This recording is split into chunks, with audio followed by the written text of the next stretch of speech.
বাথরুমে উলঙ্গ হয়ে গোসল করলে 7টি সমস্যা হয়।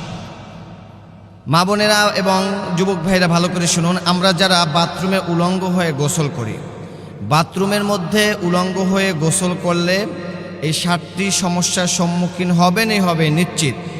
1 নম্বরে যে সমস্যাটা হবে সেটি হচ্ছে আপনার আস্তে আস্তে করে ঈমান কমে যাবে, ঈমান দুর্বল হয়ে যাবে, ঈমানের দুর্ভিক্ষ দেখা দিবে। এজন্য বাথরুমের মধ্যে আমরা অবশ্যই কিন্তু কেউ উলঙ্গ হয়ে গোসল করব না। 2 নম্বর যে ক্ষতি হয়, ফেরেশতারা দুঃখ প্রকাশ করতে থাকে।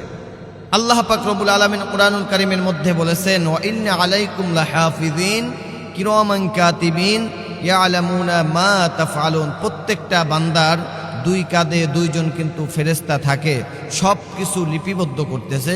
সুতরাং যখন আপনি বাথরুমের মধ্যে উলঙ্গ অবস্থায় একেবারে বেহাল অবস্থায় যখন আপনি গোসল করবেন, এমত অবস্থায় এই যে 2 কাঁধে 2 ফেরেশতা এরা দুঃখ প্রকাশ করতে থাকে আপনাকে নিয়ে।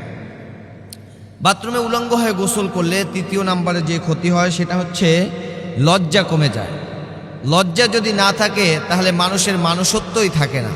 আল্লাহ নবী বিশ্ব নবী বলেছেন, আল হায়া ও শুআবাতুম মিনাল ঈমান। লজ্জা শরম হচ্ছে মানুষের ঈমানের অঙ্গ।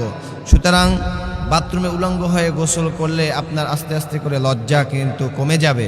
এজন্য লজ্জা যদি কেউ আমরা ধরে রাখতে চাই, অবশ্যই বাথরুমে উলঙ্গ হয়ে গোসল করব না। 4 নম্বরে বাথরুমে উলঙ্গ হয়ে গোসল করলে যে সমস্যা হয়, অনেক রোগ সৃষ্টি হতে পারে, বিশেষ করে মূত্রদানী রোগ হওয়ার সম্ভাবনা থাকে। আমরা এই রোগ থেকে বাঁচার জন্য অবশ্যই এই খারাপ কাজ থেকে আমরা বিরত থাকব। 5 নম্বরে হচ্ছে এই আপত্তি যেই ক্ষতিটা হয়, বাথরুমে উলঙ্গ হয়ে গোসল করলে 5 নম্বরে যে ক্ষতিটা হয় সেটি হচ্ছে এই আপত্তিকর অবস্থায় যদি মানুষ মারা যায়, আপনি যদি ইন্তেকাল করেন বাথরুমে বসে, ওমা তাদরি নাফসুম মাযা তাকসিবু গাদা, মানুষ কোথায়, কোন অবস্থায়, কোন হালতে, কোন জায়গায় মারা যাবে সে নিজেও জানে না। আপনি বলেন, যদি আপনি এই উলঙ্গ অবস্থায় মারা যান, মানুষজন যখন লাশ নিতে যাবে তখন আপনাকে কোন অবস্থায় পাবে, কোন হালতে পাবে। এজন্য এই 5 নম্বর ক্ষতি। 6 নম্বরে যে ক্ষতি হয়, ওই বান্দার জিন্দিগিটা, টোটাল জিন্দিগিটাই হতাশাগ্রস্ত অবস্থায় জীবনযাপন করতে হয়। এটা হচ্ছে 6 নম্বর ক্ষতি। 7 নম্বরে যে ক্ষতিটি হয় সেটি হচ্ছে বান্দা ইবাদতের স্বাদ কমে যায়। আস্তে আস্তে করে বান্দা ইবাদত করে, নামাজ পড়ে, রোজা রাখে, নামাজের মধ্যে খুশু পাবে না, নামাজের মধ্যে স্বাদ পাবে না। যে ইবাদতের ভিতরে স্বাদ না পায় সে ইবাদত আল্লাহর দরবারে কবুল হয় না।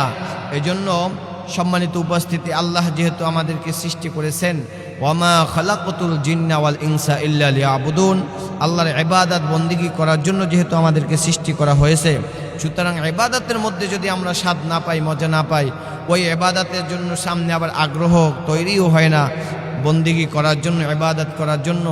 সুতরাং আমরা এই 6টা ক্ষতি থেকে বাঁচার জন্য, এই 7টা ক্ষতি থেকে বাঁচার জন্য অবশ্যই বাথরুমে উলঙ্গ হয়ে গোসল না করব অবশ্যই আমরা। আল্লাহ পাক রব্বুল আলামিন আমাদের সকলকে কবুল করুক।